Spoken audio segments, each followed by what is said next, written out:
Welcome to the Early Founder Podcast. My name is Philip, and I'm the founder of Launchpad, a high school startup incubator where I lead high schoolers nationwide through the startup process with the help of industry veterans.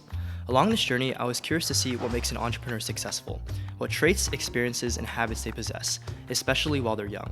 So that's why I made the Early Founder, to have conversations with those who have made massive breakthroughs at a young age and to share their experiences with other aspiring founders. Today's guest is Jonathan Liu, the co-founder and CTO of Fixa, a startup helping developers find and fix bugs in their AI voice agents faster. Fixa was part of Y Combinator's fall 2024 batch. His latest project, Massive Brain AI, emerged from a key realization. Despite building dev tools for voice agents, the Fixa team wasn't truly experts at building them. This led Jonathan and his co-founder to create the world's first general-purpose AI tutor, capable of talking, seeing work, and writing on screen. Before Fixa, he built Schej, an open-source scheduling platform with over 350,000 monthly page views, designed as a better alternative to When to Meet. Thank you so much for joining me today. Yeah, of course. Happy to be here. So my first question is, where does your company stand today, and what milestone are you most proud of so far? Yeah, sure. So as you mentioned sort of in your intro, we're kind of a little bit in pivot mode right now. We were working on Fixa. That's what we worked on during the YC batch. But we realized there were a number of problems with it. So we eventually ended up exploring pivots. And our current pivot is that we're currently validating is Massive Brain. So we still are in maintenance mode for Fixa. We have around 2K MRR right now, but we aren't really growing that anymore. And currently going all in on Massive Brain. Awesome. So can you tell me what a typical day in the life looks like right now as the co-founder of Massive Brain, I guess? Yeah, sure. So basically, my co-founder and I have this routine where we wake up at 7 a.m. every day, and then I take a shower, and then we go on a walk every single morning, 7:30 a.m., leave the door, and we walk all the way to this place nearby where there's actually a ping pong table. We play ping pong, best 3 out of 5, and then after that, we go get coffee, and then that's the start of our day. We go back to the apartment, stay in the apartment basically all day, and just write code. Wow. So can you tell me about why you made this transition into Massive Brain? Yeah, sure. So I think the main thing we realized through building Fixa was that the thing we were building is very easy to build internally. And especially with a lot of just AI getting really good at code gen, we think that internal tools like the one that we were building will become easier and easier to make. Especially for an observability platform, a lot of things are very custom to your own voice agents that it probably should be built internally, and it's really easy to do that now with tools like Cursor and Claude, and all these models getting really good at that code gen. For sure. So rewinding a bit to the early spark, can you tell me about your first experiences with entrepreneurship? Yeah, sure. So I think I first taught myself to code back when I was 12 years old. Wow. I taught myself Python because my friend and we were playing this video game called Team Fortress 2. Yeah. And we really wanted to create our own map for the video game. A map is basically like a level that you can play on.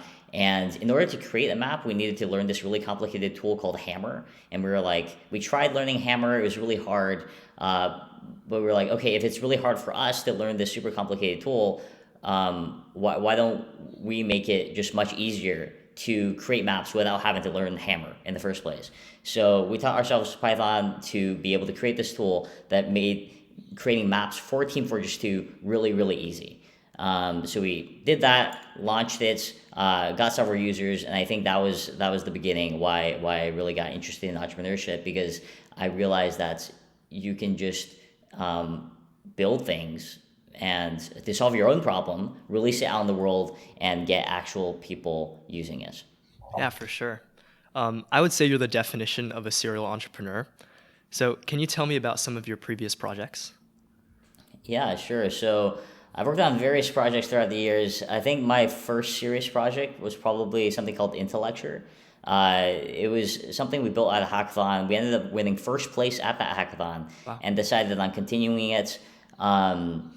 we did Intellecture for a little bit. It was basically a tool to help teachers teach more effectively over COVID and understand how their students were actually grasping the material in real time. There were a number of problems with that idea. A big one being that we didn't have consistent weekly check-ins. So the team eventually lost motivation and we gave up over time. Then I started working on something called the Sign Hub, which was a crowdsourced assignment management platform for students. We realized that we could get a lot of users, but most of those users would go on the platform once and then never ever come back. So we realized it wasn't really solving a real problem. We could build a lot of hype, but had no retention. So we ended up shutting that down. And then the third one was Schej, that you talked about in the intro. And that was the one that I think was my first major breakthrough, where we actually started getting a lot of traction really quickly and eventually built something that a lot of people really value. Yeah, at least from my experience, I found out about Sketch from this one Reddit thread, and I thought that like it was such a great alternative to like existing products like When to Meet. So it's really cool to actually like talk to you, the person who made that, right? Yeah. And I think Reddit has been actually very good for us in marketing Schej, because right now, if you search up When to Meet, our Reddit post is actually number 2. Yeah. And because of that, we've been able to get a lot of traction especially from our ICP, which is those people who are searching for a better When to Meet. And what better way to get introduced to Schej than a Reddit post that says, I made a better When to Meet, right? So, yeah. For sure. I'm curious. So what are you doing with Sketch now? Do you plan on exiting in any way? Yeah, so with Schej, it's I think right now with Schej, there are a lot of problems. We get a lot of feedback submitted in our feedback forum. The main bottleneck right now is that I don't have that much time, and my co-founders don't have that much time to work on the products. And because of that, there are a lot of things we could improve, but time is the main bottleneck. I don't think we'll end up exiting it. I think it's a great open source project to keep on maintaining. Yeah. But eventually, we do plan on somehow capitalizing it, whether that's ads or something else. But yeah, that's my main thought process on Schej right now. Okay. Now, leading into the creation of Fixa, so can you tell me about how you initially came up with the idea and realized that this was a startup you wanted to make? Yeah, sure. So Fixa was actually a pivot mid-batch. Okay. So we got into YC with a different idea. It was a real-time text-to-animation idea. And basically what you did was you put in some text, it generated an animation and live streamed it to your browser in real time. So it was like a real-time text-to-animation API that we planned to sell to AI tutor developers, funnily enough, because we thought that, animated mathematical explanations is going to be very helpful, and especially if it's real-time, you'll have this real-time AI tutoring experience.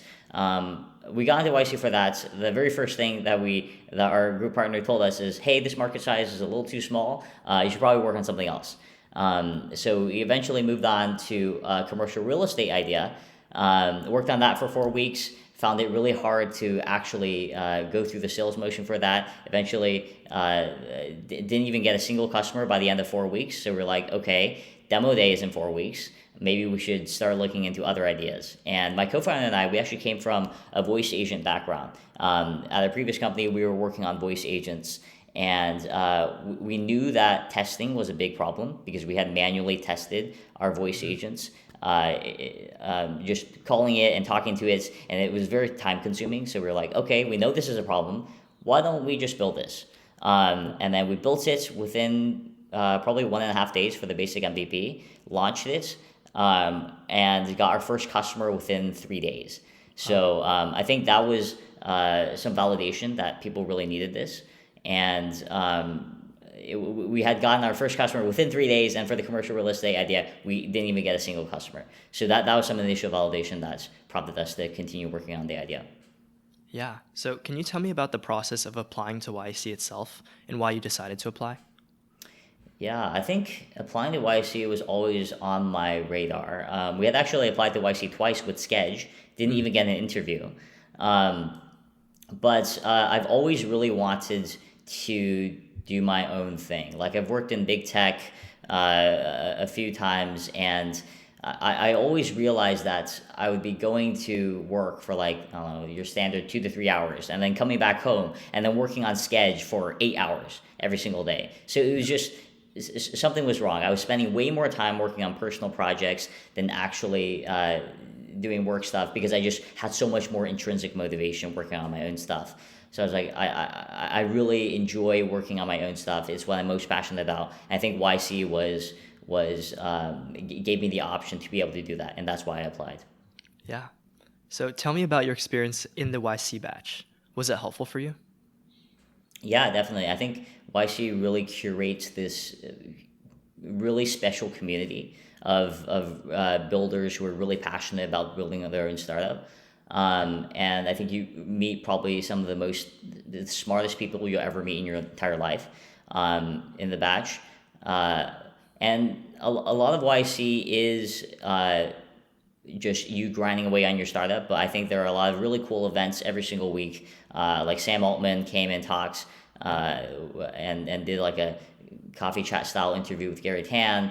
And you have all these really cool previous YC founders who come in and talk about their experience. But I think by far, as I mentioned, the network was the most valuable part for me. Awesome. So moving into building the venture itself. So once you had a clear idea for Fixa, what were the very first steps you took to get things off the ground? Yeah, so once we had the idea, we built it. We started outbounding every single voice agent company on the planet. And we literally have a spreadsheet with every single voice agent company we know of, and every single time a new one gets added, we add to that spreadsheet. And just basically going down that list, outbounding everybody.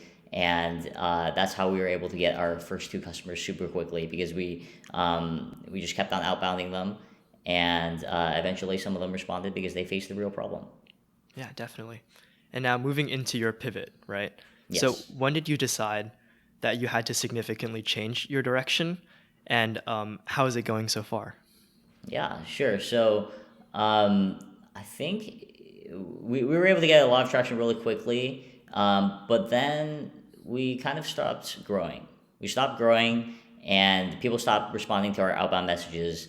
And some people even took a demo of Fixa and then over the weekend went and built it internally with Cursor.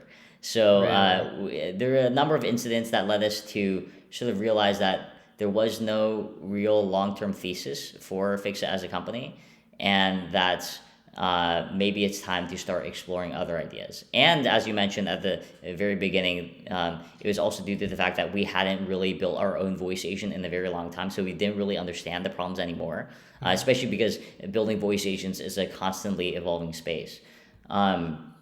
So that's when we realized that we had to pivot. And I think a lot of what goes into pivoting is you test out certain hypotheses. Those hypotheses somehow turn out to be false, or there are problems with your hypotheses. And sometimes you change your idea, sometimes you pivot entirely. We chose to pivot entirely. And right now, we just did a Twitter launch of Massive Brain. Went kind of viral, like 50K views on Twitter, which is the most views I've ever gotten on any Twitter post. And we have a few users. Currently, we're running a private beta to try to just validate the product, iterate, continue to make the product better, because a lot of our initial feedback was, hey, the tutor has some problems with it, and we want to be able to make the product experience as good as possible before doing a huge marketing push, because if you have a lot of churn, marketing won't really help, because you'll just have a lot of people using it and then a lot of people leaving immediately. So that's what we're currently doing, basically a private beta for probably the next week or 2. Yeah. And then once you finish with your beta, what is your plan moving forward? Yeah, so we actually have several goals set out for ourselves. First is the private beta, then we're going to move on to more of a public waitlist. So we can slowly let people onto the platform, just to make sure we don't overload our servers. And then after the public waitlist, then we're going to try to get 100 free trial users. And once we reach that point, we're going to try to get our churn as low as possible to around 10%. And then only after all of those criteria have been met, then we're going to do a huge push, probably launch on Product Hunt, Hacker News, all these different platforms to try to get as much of the marketing game going as possible. Yeah, absolutely. I'm very excited to see where this will go, and I would love to try it out myself too. Yeah, of course. I'll give you a beta testing link later today if you want. Yeah, awesome. Okay. Now moving a little bit backwards again, when did you realize you wanted to go all in on making a startup instead of staying in big tech, as you mentioned? Yeah, sure. So I think a lot of it came down to just being more passionate with working on side projects. Yeah. Because I think for me specifically, when sitting in the office working at big tech, it just felt like I was just a code monkey at times. I was just getting some tasks from a PM that they assigned me. I would complete those tasks and then get a pat on the head at the end of the week.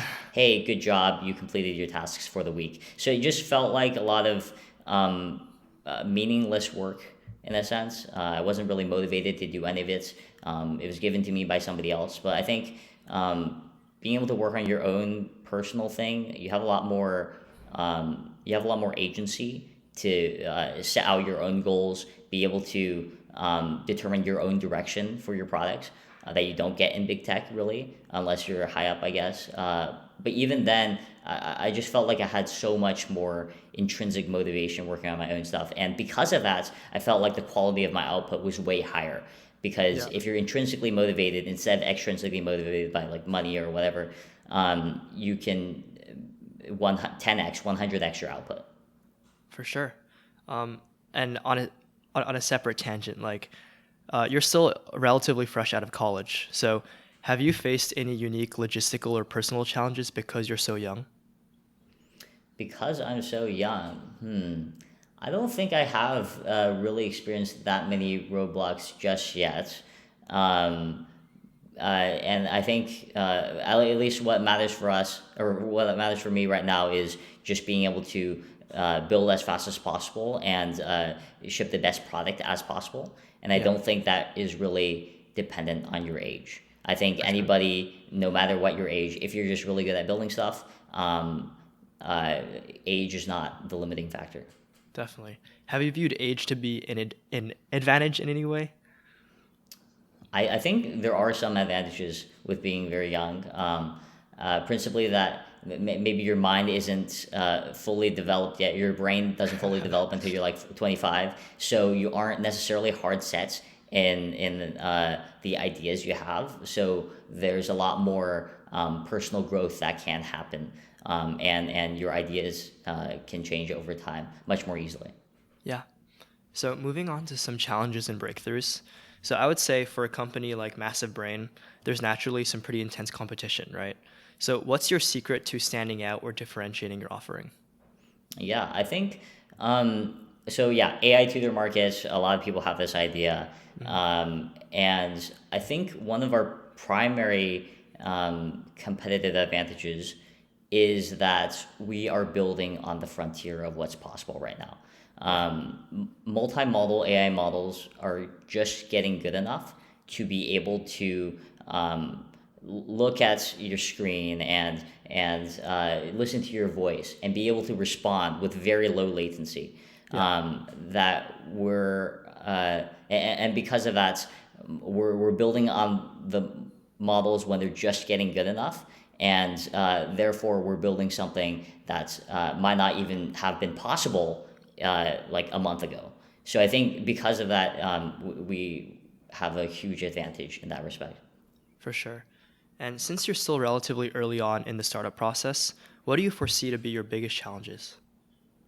Yeah, I think one of our biggest challenges is my co-founder and I. We don't have necessarily that much social media marketing experience. Like I Mhm. did do a lot of marketing for Schej on the SEO front, Yeah. i.e., our Reddit posts getting pretty high up. But in terms of social media marketing, I think a lot of this business depends on that. Hmm. So getting really good at social media marketing, finding out what goes viral, and I think those are all sort of skills that you can learn.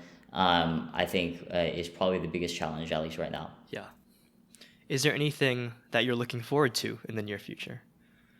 What am I looking forward to? I'm looking forward to AI models getting better and better because they are already really good, but there are some problems that we experience with the models that we're using that we know will get better over time. So I think as the models get better, our product will also get better. So that's what I'm excited for. Yeah, so looking ahead, what are your goals for Massive Brain as a company, like in terms of like overarching goals? Overarching goals: get to 10K MRR next month. Okay. I don't know. I think scaling revenue is a really good goal to have because if people are willing to pay you for something, that means that people really want your product. So I think yeah, getting to, I don't know, this is ambitious, but maybe 1 million MRR by within 1 year. We'll say. Wow. Yeah. Now, what about yourself? Have you set any personal goals? Personal goals, I think just getting better at understanding what's possible with these new models and getting really good at building with the new models because there's a lot of stuff that we need to do on the technology front, and being able to wrangle everything to make the tutoring experience as good as possible, I think is a goal I have for myself. For sure. Okay. Now, moving on to the final section, like advice in closing. So, what's one piece of advice you'd give to a teenager who wants to make a startup tomorrow? Yeah, I would say just get really good at building stuff. Like work on as many side projects as possible. You don't even need to think about revenue because I think if you're building something that you're truly passionate about and that you're truly interested in, you'll be much more motivated, as I was, to actually make that thing possible. So you'll have much more motivation. You'll get really good at building, and if you're really good at building, you can build anything, and that's probably the best skill to be able to have. Yeah. Do you have any resources like books, podcasts, communities, like anything that you would recommend for aspiring young founders? Yeah, I think books I would recommend include one, The Mom Test. Yeah. The Mom Test is a really good book for conducting user interviews and not asking leading questions. The second one, Zero to One by Peter Thiel. I think he offers a lot of really good advice about how to approach thinking about startup ideas. And the third one is The Cold Start Problem. Because I think it has a lot of really good insights for starting a network effects business. And I think especially as technology becomes easier, or software becomes much easier and easier to build, a big differentiating factor that you can have is network effects. Once like AGI can create any software in the world. Yeah. Are there any specific skills or experiences you would recommend? They can be Skills or hard, soft, experiences. or like just things you would recommend someone do. Yeah. I think just being really good at expanding your luck surface area. And what I mean by that is just talking about your startup a lot whenever you're interacting with people, because you never know. You could be introduced to somebody who's super useful. They might know somebody that they can connect you with. So not trying to like be super secretive about your idea. I think that's counterintuitive. But being as open as possible about what you're working on, what your struggles are, so that you can expand your luck surface area, so that you might get lucky when talking to people who might know other people. Yeah, awesome. So if you could go back in time right now, what would you tell your 13, 14-year-old self about entrepreneurship? I would say that's hard.